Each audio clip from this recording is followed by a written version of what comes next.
அனைவருக்கும் வணக்கம். நாம் பார்க்கக்கூடியது 9ஆம் வகுப்பில் இருக்கக்கூடிய செயல் பகுதி தாவோ ஏ ஜி அப்படிங்கிற அந்த செயல் பகுதி இன்னைக்கு நாம் பார்க்க போகிறோம். இதனுடைய பெயர் பார்த்ததுனாலே நம்மளுக்கு ஒரு வேற்றுமையாக தெரிகிறது அப்படின்னு சொல்லுவோம். தாவோ ஏ ஜி இது பார்த்தோம்னா ஒரு சீன கவிஞருடைய ஒரு வாழ்க்கை தத்துவத்தை சொல்லுகிறது. அதை பார்த்தோம்னா யார் எழுதியிருக்காங்கன்னு சொல்லி பார்த்தோம்னா லாவோட்ஸ் அப்படிங்கிறவர் இந்த தாவோ தே ஜி அப்படிங்கிற அந்த சீன தத்துவ கருத்தை மையமாக வைத்து ஒரு பாடல் நமக்கு இங்கே கொடுக்கப்பட்டிருக்கிறது. அது நமக்கு மனப்பாட பாடல் நமக்கு கிடையாது. சரி, இதனுடைய ஆசிரியர் யாருன்னு சொல்லி பார்த்தோம்னா லாவோட்ஸ் அப்படிங்கிறவர் தான் இந்த தாவோ தே ஜி அப்படிங்கிற இந்த செய்யுள் பகுதி, அதாவது பார்த்தோம்னா இதனுடைய இந்த கருத்து செய்யுள் பகுதியினுடைய ஆசிரியர். இவர் பார்த்தோம்னா 2ஆம் நூற்றாண்டுக்கு முன் வாழ்ந்தவர். இவர் பார்த்தோம்னா சீனாவினுடைய மெய்யியலாளர்.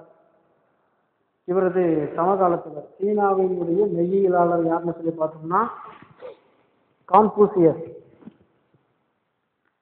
அவருக்கு முன் வாழ்ந்தவர். தாவோவியம் என்ற சிந்தனை பிரிவை சார்ந்தவர். யாரு? லாவோட்ஸ். இந்த லாவோட்ஸ் அப்படிங்கிறவரு தாவோவியம் என்ற ஒரு சிந்தனை பிரிவை சார்ந்தவர்.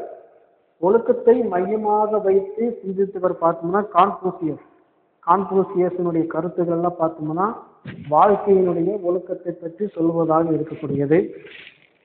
இன்றைய வாழ்வை நாம் மகிழ்ச்சிகரமாக வாழ வேண்டும், அதுல வாழ்க்கையினுடைய தத்துவத்தை எடுத்து கூறியவர் யாருன்னு சொல்லி பார்த்தோம்னா லாவோட்ஸ்.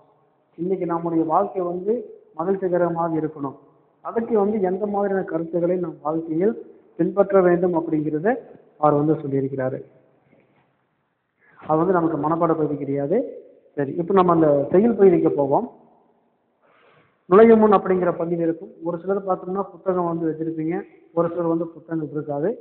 இருந்தாலும் நீங்கள் அந்த பகுதியை நீங்கள் பார்த்துக்காங்க. உங்களுக்கு நான் அந்த பகுதியை புகைப்படமாக எடுத்து அனுப்புகிறேன், பார்த்துக்காங்க. இருப்பதும் இல்லாதிருப்பதும் இது ரெண்டும் சேர்ந்ததே வாழ்க்கை அப்படிங்கிறாரு. இருப்பதும் இல்லாதிருப்பதும் இந்த இரண்டுத்துக்கு உட்பட்ட பகுதி தான் பார்த்தோம்னா வாழ்க்கை அப்படின்னு சொல்றாரு. அதே போல பார்த்தோம்னா எந்த ஒன்று உருவாக வேண்டும் என்றாலும் உண்டும் வேண்டும், இல்லை என்பது வேண்டும். ஒரு பொருள் உருவாகணும் அப்படின்னா இல்லை உண்டு, இந்த இரண்டுமே வேண்டும் அப்படின்னு சொல்லுகிறார். அது நமக்கு அந்த செயல் பகுதிக்கு நம்ம போகலாம். ஆரக்கால் முப்பதும் சக்கரத்தின் மையத்தில் இணைகின்றன. ஆரக்கால் 30 சக்கரத்தினுடைய மையத்தில் இணைகின்றன. ஒரு சக்கரம் பார்த்தோம்னா இப்போ நம்முடைய வண்டியினுடைய சக்கரம் பார்த்தோம்னா ஒரு இடத்துல இணைகிறது. அந்த இணையக்கூடிய அந்த பகுதி, அதுக்கு பேர் பார்த்தோம்னா மையம் அப்படிம்பாங்க. ஆரக்கால் அப்படிங்கிறது பார்த்தோம்னா சக்கரம். அந்த சக்கரத்தில் இருக்கக்கூடிய அந்த கம்பிகள் பார்த்தோம்னா ஆரக்கால்கள் அப்படிம்பாங்க. ஆரக்கால் 30 சக்கரத்தினுடைய மையத்தில் இணைகின்றன. ஆனால் சக்கரத்தினுடைய பயன் அந்த காலி பகுதியால் கிடைக்கிறது. என்னதான் நம்ம சக்கரத்தை இணைச்சாலும் சக்கரம்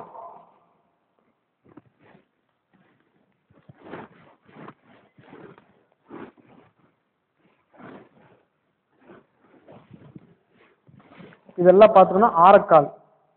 இந்த ஆரக்கால்கள் எங்க இணைகிறதுன்னு பார்த்தோம்னா இந்த மையப்பகுதியில இணைகிறது. இப்ப இதுக்கு எல்லாமே பேலன்ஸ் எங்க இருக்குன்னா இந்த மையப்பகுதி தான். அப்ப ஆரக்கால்கள் 30 அதன் மையத்தில் இணைகின்றன. அதனுடைய காலி பகுதியால், அப்ப இந்த சக்கரத்தினுடைய பயன் எங்க எப்படி கிடைக்குது அப்படின்னா இந்த காலி பகுதி, இந்த மையப்பகுதியில தான் பார்த்தோம்னா இதனுடைய பயனானது கிடைக்கிறது. எப்படி கிடைக்கிறது? இப்ப இந்த இடத்துல இந்த சக்கரத்தினுடைய காலி பகுதியில் என்னது? வெற்றிடம். பார்த்தோம்னா வெற்றிடம். இந்த வெற்றிடத்தின் வழியாகத்தான் நாம் இன்னொரு கம்பியை இணைத்து இந்த சக்கரம் சுழல பயன்படுத்துறோம். இப்போ இந்த சக்கரை வந்து சுழலணும் அப்படின்னா இந்த வெற்றிடத்துல இன்னொரு கம்பியை நுழைவதன் மூலியமாக அந்த சக்கரமானது பார்த்தோம்னா சுழல்கிறது. அப்போ வந்து இந்த சக்கரத்துக்கு வந்து எது பயன்படுகிறது அப்படின்னா இந்த மையப்பகுதி, இந்த வெற்றிடமானது பயன்படுகிறது. அப்போ வெற்றிடம் அப்படிங்கிறது என்னது? ஒண்ணுமே இல்லை இந்த இடத்துல. ஆனா அந்த ஒண்ணுமே இல்லை அப்படிங்கிற பகுதி தான் இந்த சக்கரத்துக்கு பயன்படுகிறது. ஆரக்கால் 30ம் சக்கரத்தினுடைய மையத்தில் இணைகின்றன. ஆனால் சக்கரத்தினுடைய பயன் அதன் காலி பகுதியால் கிடைக்கிறது.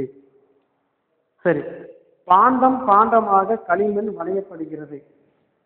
ஒரு பானை செய்யறதுக்கு பார்த்தோம்னா பாண்டம் பாண்டமாக பானைகளை வந்து நிறைய செய்யறாங்க. களிமண் வளையப்படுகிறது. களிமண்ணினால வந்து பார்த்தீங்கன்னா களிமண்ணை எடுத்து பானைகளை வந்து நிறைய செய்யறாங்க. ஆனால் அந்த பாண்டத்தின் அந்த பானையினுடைய பயன் அதன் காலி பகுதியால் கிடைக்கிறது. இப்போ வந்து ஒரு பானை வந்து செய்யறாங்க.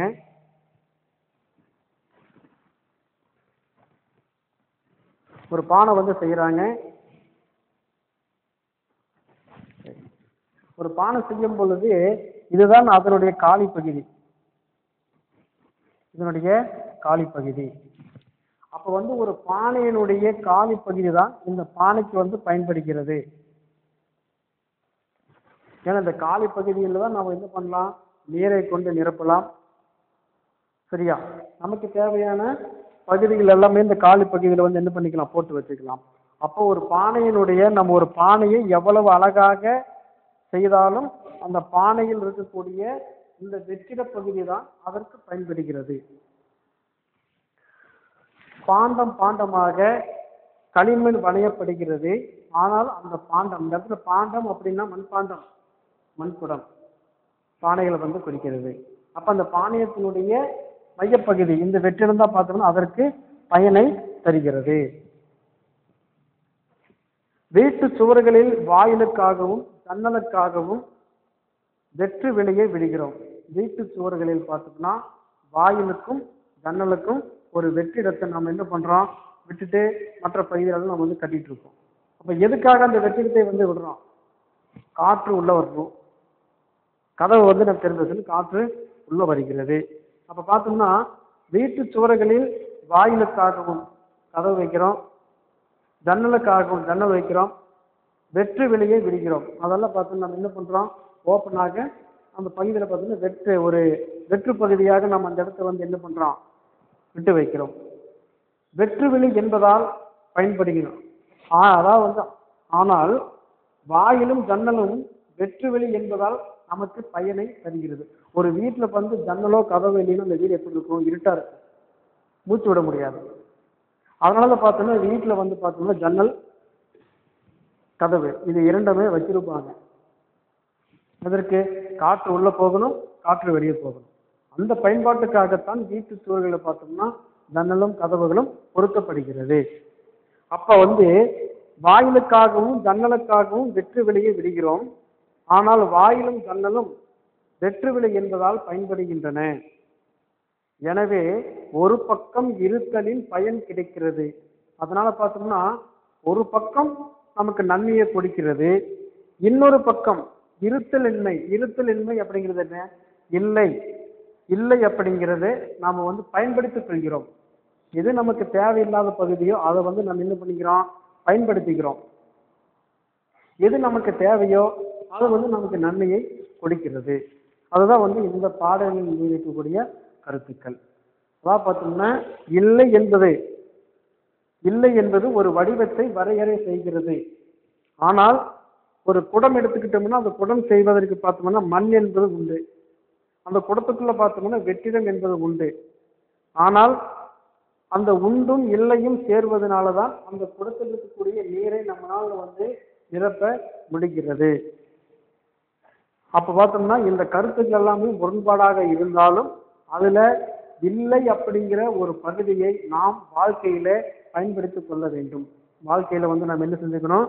பயன்படுத்தி கொள்ள வேண்டும். சுவர்களை விட வெற்றிடமாக இருக்கும் இடமே நமக்கு பயன்படுகிறது.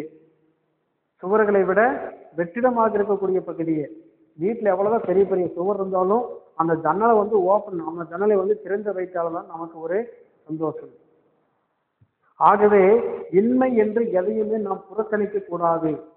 அதனை நாம் நம்முடைய வாழ்க்கையில பயன்படுத்தி கொண்டு நம்முடைய வாழ்க்கையை பொருளுடையதாக ஆக்க வேண்டும் அப்படின்னு சொல்லி லாவோஸ் அப்படிங்கிற ஒரு தாவோவியம் என்ற ஒரு சிந்தனையாளர் நம்முடைய வாழ்க்கை தத்துவத்தை இந்த பார்ல பகுதியின் மூலியமாக நமக்கு சொல்லப்பட்டிருக்கிறார்.